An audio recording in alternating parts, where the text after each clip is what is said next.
Okay, so the way we're going to do this is I'm going to start by sort of talking about a general overview of the theory of the method and some conceptual issues.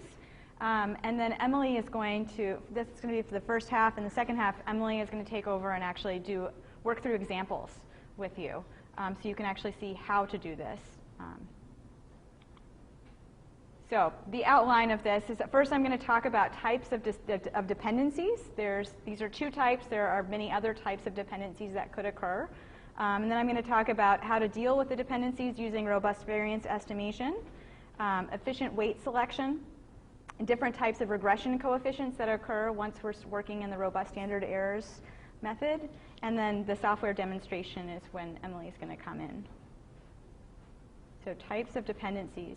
So if we just go back to the basic meta-regression model or meta-analysis model, we have some effect size estimates T, and we have some parameters, theta i's, and then some error terms, the epsilon i's, estimation error.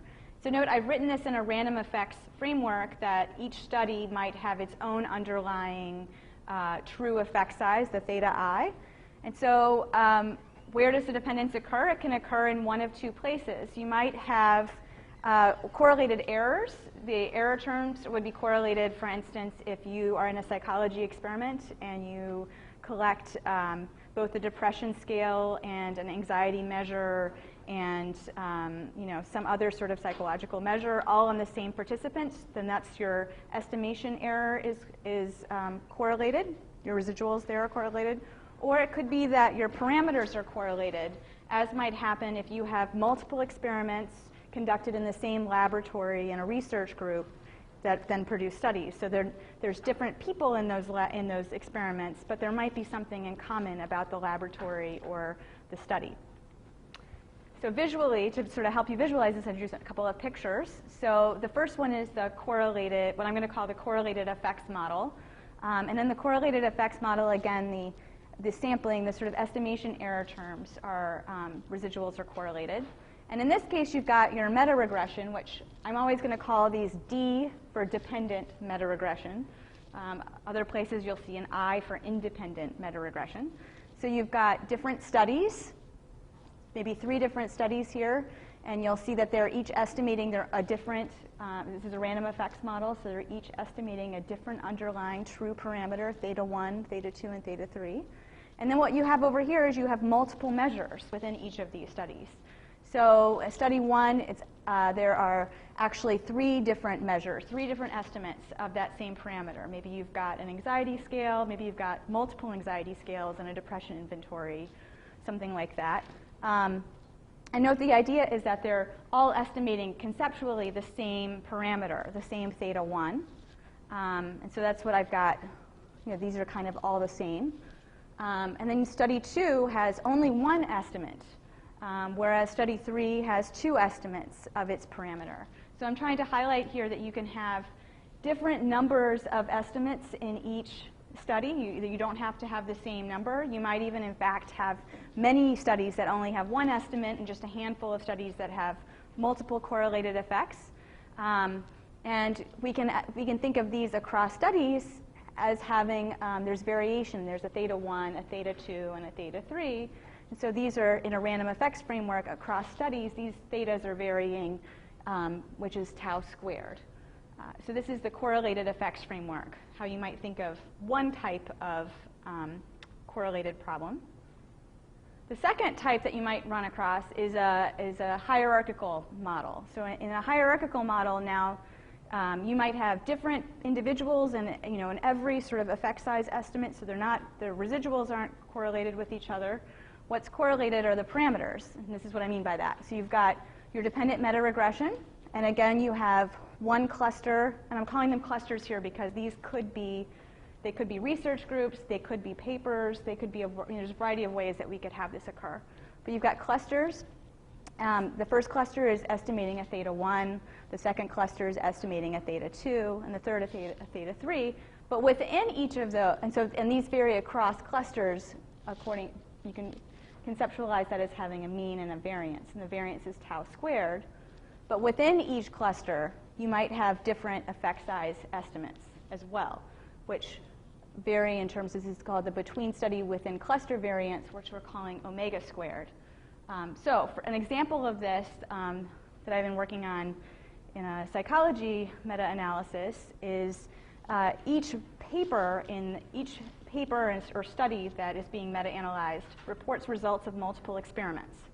So some of them have 3 experiments, some have 5 experiments. There are different people in each of the experiments, but there's probably something in common about procedures in that lab or types of, who the pool of people they're recruiting into the study.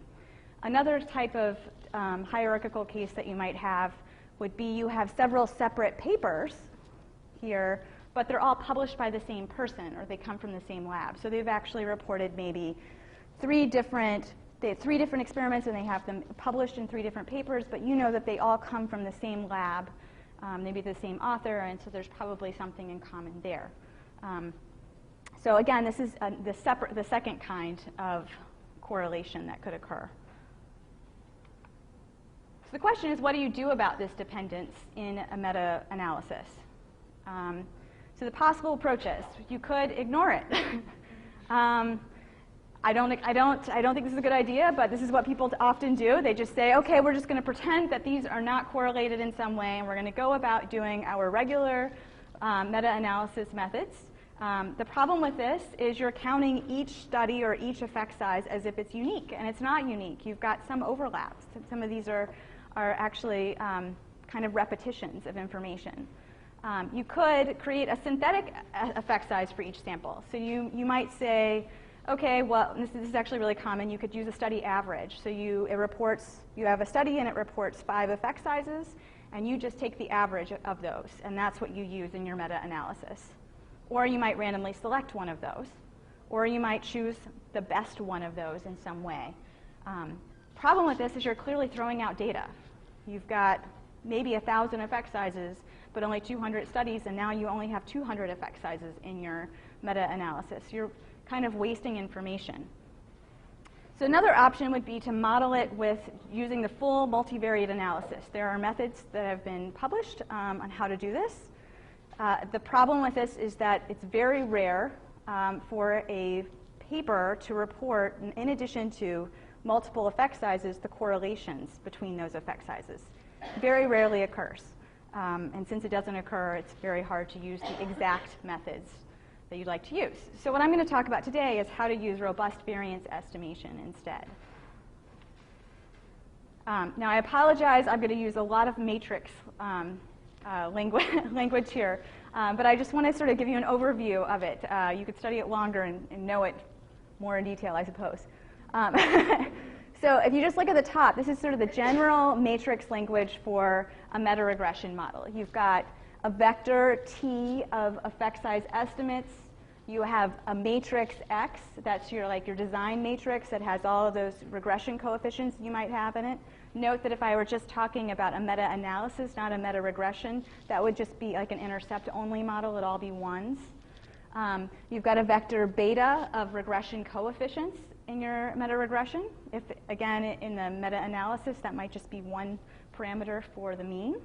And then you have a vector epsilon of all of your residuals. And so we'll assume that the residuals have a particular variance structure, which we're going to call epsilon. Sorry, I think the black's not showing up as well as I'd like. So in this general framework, the way that we would estimate beta, which is our vector of regression coefficients, is in this terms, and I don't want you to pay too close attention to the details of this, is x prime wx inverse x prime wt. This is very similar to how, even in summation terms of what it looks like when you're estimating your regression parameters. And then if we wanted to get, so you can estimate easily. You can go ahead and estimate this without dealing with the correlation to get your beta, but now you want to get your standard errors of these coefficients. You want to know for your meta-analysis. So you could do this, and if you did this, if you said, well, what's the variance of B, it works out to be this, which is a combination of these x prime wx inverse on both sides, this is a sandwich, and in between we have an x prime w epsilon Wx, or sigma, I'm sorry. And sigma is each study, so sigma j is for each study, which has multiple correlated effects. You could imagine that there is a covariance matrix that you could have for that. So you'd have on the diagonals the variances of each of those effect size estimates from that study. And on the off diagonals, you'd have the correlations between those. You would know how the 3 effect size estimates that you have are correlated with each other. But the problem is that we can't actually calculate this because we don't know that. We don't actually know what these sigma j's are. So here's the solution, robust variance estimation. And I've drawn this arrow here to highlight how you do it. This is the main robust variance estimator. It's a sandwich estimator. It's like a Huber-White estimator you might think for cluster in other areas. But if you look up here, instead of a sigma j, we have now these little e's, an e prime. And so we can calculate these. This is an empirical estimate of the variance that we can calculate using residuals that we estimate. So we can actually estimate these residuals from is a combination of the effect sizes that we have, the t's, and the x matrix that we know, and the beta and the b's, the estimates that we have. So we can actually estimate each of these e's, and therefore get an estimate of the variance of the covariance matrix, and through that we can get a robust variance estimator for our meta-regression model.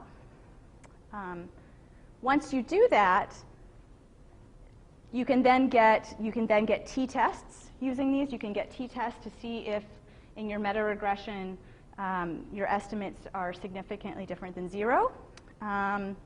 And we tend to use the t-distribution for doing these tests. So I know I'm going over this quickly. I just want you to sort of conceptually have an idea of what robust variance estimation is. The general theorem that underlies this, basically what I want you to take away is that asymptotically, as you get more studies, as you get more studies, not more effect sizes, you get a consistent estimator of the true beta coefficients that you're interested in. So what this means is that with more studies, this becomes normally distributed, which is what we would like. We can then use the t-distribution, or in very large samples, the z-distribution. So there are some regularity conditions that I should note. You need regressors and weights to be uniformly bounded, number of estimates to be bounded, the first few moments of the epsilon j's are uniformly bounded, and there's some moment conditions. These are all generally met in just about every context. There are some problems with instrumental variable estimators, but that's really the only place that there's a problem. So just a couple of notes about this theorem. We're through most of the math. Just a couple of notes that are really important. This is asymptotic in the number of studies. So you can have 1,000 effect sizes, but if they come from 10 studies, this might not perform as well. You need more. The more studies you have, the better that this method performs. There are no distributional assumptions needed. This is actually a really nice estimator that you can use even when you don't have correlated effect sizes, because if you think that there's some reason to expect that the distribution effect sizes is not normal, it's skewed, for instance, that might violate assumptions needed for basic meta-analysis estimators, but this is robust to those. Another really important part is that the theorem applies for any set of weights. Somebody asked earlier today about weights, and if you could use weights other than inverse variance weights. It turns out this estimator can be used for any set of weights that you would like to use. There are reasons that you might want to choose particular weights to get efficient, to get sort of the smallest standard errors possible, but if you're wrong, it still works. And that's really important and different than most estimators. Correlations do not need to be known. It says need to be, but they actually don't need to be known or specified. Big difference. The correlations do not need to be known or specified. And I'm going to talk next actually about how you might choose weights knowing or not knowing this value of the correlation. And it applies to, and finally, this applies to any types of dependencies. So you might think of other kinds of dependencies than what I've talked about. You may say, well, what about if you have measurements over time? Or what if, you can come up with all sorts of different ways that things might be correlated. And that might affect choosing the best weights for your analysis. But if you choose weights that are slightly off, this will still work. So it doesn't have to be these two types of dependent structures that I've talked about. So what I'm going to talk about next is how you actually choose weights. And the reason I'm doing that is when you're actually doing this in practice, you'll have to choose a method for choosing weights. So you could, again, use any weights that you want. But in general, it's better to choose these carefully. So one way to choose them, so again, just reminding you, it doesn't require you to know any information on the true correlation structure. But the most efficient weights, when we've talked about this earlier today, are inverse variance weights. So it'd be great if you could get the inverse of the inverse variance weights, which might be difficult. So we're going to try to approximate what the best sort of almost right weights are. In the hierarchical model, this is actually pretty straightforward, and there's not much of a problem with this. So I'm not going to focus on that. I'm actually going to talk about the correlated effects case, where the variances are known. We do know the variances, but we don't know the covariances. So one way to do this is to assume a simplified covariance structure. And this is simplified just to get weights. Again, it's not affecting, if we're wrong on this, it's not affecting our estimation. So the correlation, we're going to assume that we have, within each study, we have multiple measures, maybe of anxiety scales or depression, and we're going to assume that they're all correlated in the same way. There's just one correlation row, and that correlation is the same in all of the different kinds of studies that you have in your meta-analysis. And we're going to assume that each study has sampling variances. So there's different, for each of your effect size estimates, you get a variance estimate. And that they're about equal. We're going to focus on the average of them. And so then your approximately efficient weights would be for effect size I in study J. This would be your weights. It's 1 over the average variance of the effect sizes in that study, plus tau squared, which is the between study variation in true effect sizes, times a kind of a design effect that takes into account this correlation that we don't know and the number of effect sizes you have in that study. So what I want to highlight is that this unknown correlation pops up twice in our estimation of weights. So we have to figure out how to deal with that when we're choosing our weights. It pops up first in our estimator of tau squared. So we have to estimate tau squared somehow in order to use it in the weights. And you can see I've made arrows. So rho shows up right there. And the second place it shows up is in that design effect or multiplier. It shows up right there. So we have two places that we have this unknown variable that we need to deal with in some way. So there are 3 basic approaches you could use. You could use a sensitivity approach, where you just try a variety of values of rho and you see what happens, if it's how sensitive your analysis is to different values of rho. You could use a conservative approach, which is to say we're going to assume that they are a correlation 1. These are all basically replicates of each other, and so we're going to use the largest correlation. You could also use external information. So you might have some reason to think that these are correlated 0.7, or that these are correlated, you might have information from other studies that do report the correlation structure that you could use.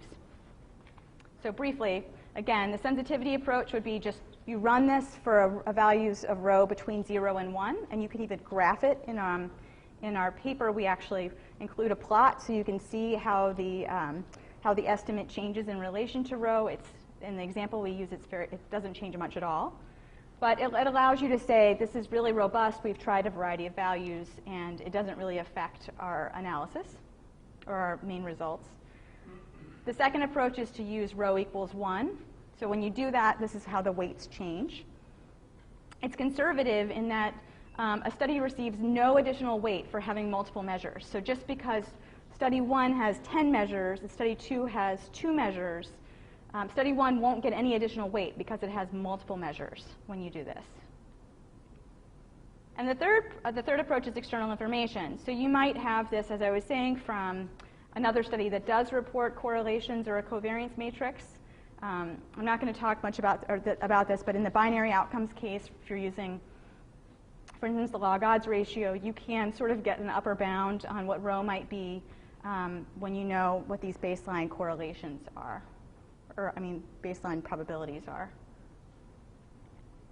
In practice, you might use a combination of these. Remember, there's two places that it shows up. So for instance, HTJ, Hedges, Tipton, and Johnson, which is the paper that brought out this robust standard errors method. We argue for estimating tau squared using a sensitivity approach, but using rho equals 1 for the multiplier. It's the method that we provided as a simple way to do this. But again, you could use any one of these methods. And I should add, it's also the default method in all of the software that we're putting together.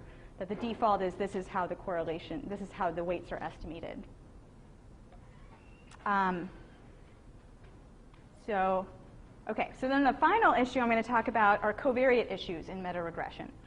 So basically what happens is, in order to model the variance correctly, in order to get an estimate of the variance, we've sort of changed the way we think about this meta-regression or meta-analysis. We've now basically turned this into some sort of nested structure where there's effect sizes within a study, and then there's many different studies. And in doing so, it's changed the way we have to think about our covariates. So to think about this, I'd like you to start by thinking about a couple of different types of meta-regressions you could do. So you have a within-study model, for instance. In the within-study model, let's imagine you have one paper that has, they've done a couple of different experiments within the same lab group. So they have one treatment, which they assign some group of people to exercise 6 times a week, and they assign randomly another group to exercise 3 times a week, and they assign another group to exercise not at all. So these have been randomly assigned to these groups within one study. And now you could estimate different effect sizes. You might compare exercising 6 times a week versus none at all, or 3 times a week versus none at all, or you might compare 6 times a week versus 3 times a week. You can make all of these comparisons within the same study. You've got multiple effect sizes going on, but you can make comparisons within the same study. So this is, and I should note that since these are randomly assigned, these are causal, that these comparisons are. The second kind of analysis you could have is a between-study effect. So in a between-study effect, in some studies, people are assigned to 6 times a week versus no exercise. In other studies, people are assigned to exercise 3 times a week or not at all. But if we're really interested in 6 times a week versus 3 times a week, we're now going to compare this study's 6 times a week with this study's 3 times a week to compare to see if exercising 6 times a week is better in some way.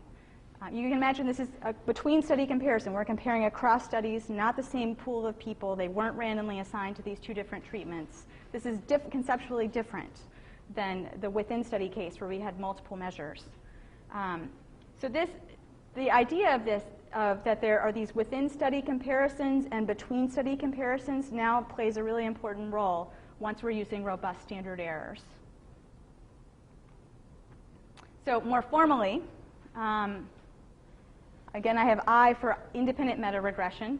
Think of this, this is just every study, we're in the independent meta-regression case, every study has one effect size.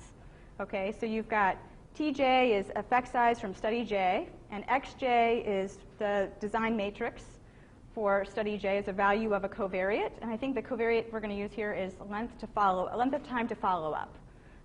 So 0 would be the measure taken right at the end of the experiment, and 6 maybe is 6 months later.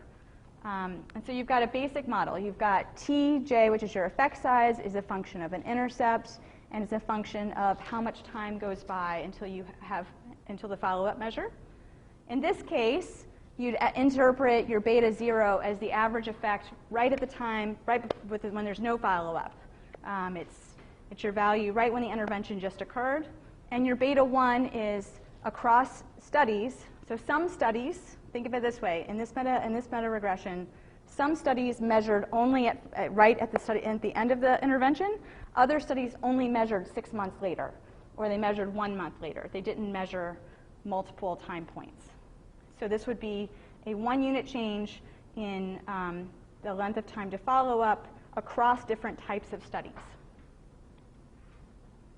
Imagine a different, now this is dependent meta-regression, so imagine a different case in which you have one study that we're focusing on but has, let's say, 10 effect sizes, 10 measures within that one study.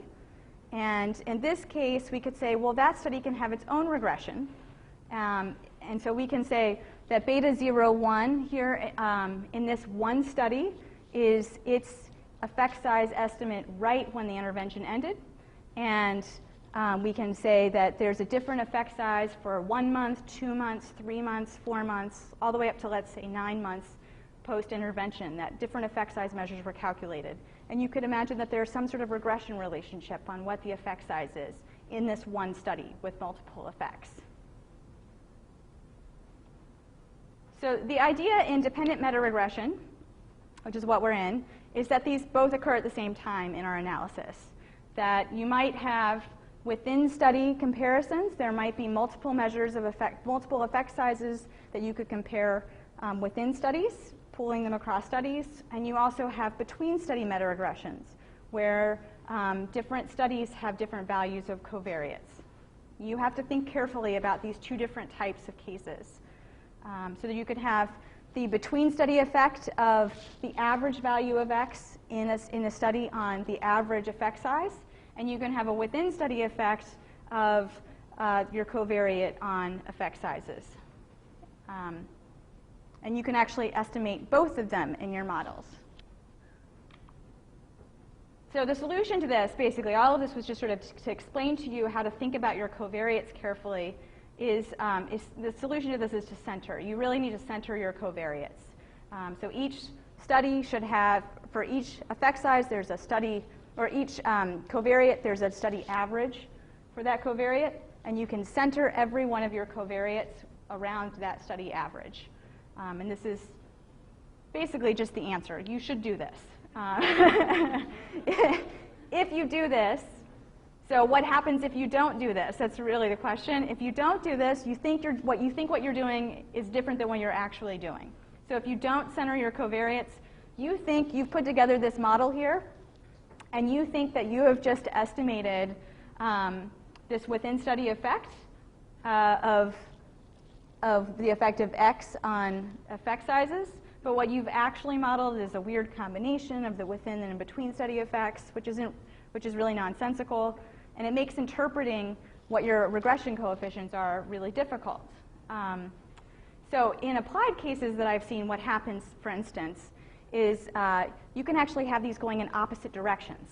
You can have a within study effect that is maybe small and negative, and a between study effect that is slightly positive, and they cancel each other out. So when you run your regression without centering, it looks like there's no effect of this covariate. But if you separate them, you see that they're actually going in opposite directions, and one of them maybe is statistically significant. The other one might not be, but the important part is they could be going in opposite directions and could be neutralizing each other in your analysis if you're not doing this correctly. The other issue is that, again, we have this within study effect that we can now estimate. This is new.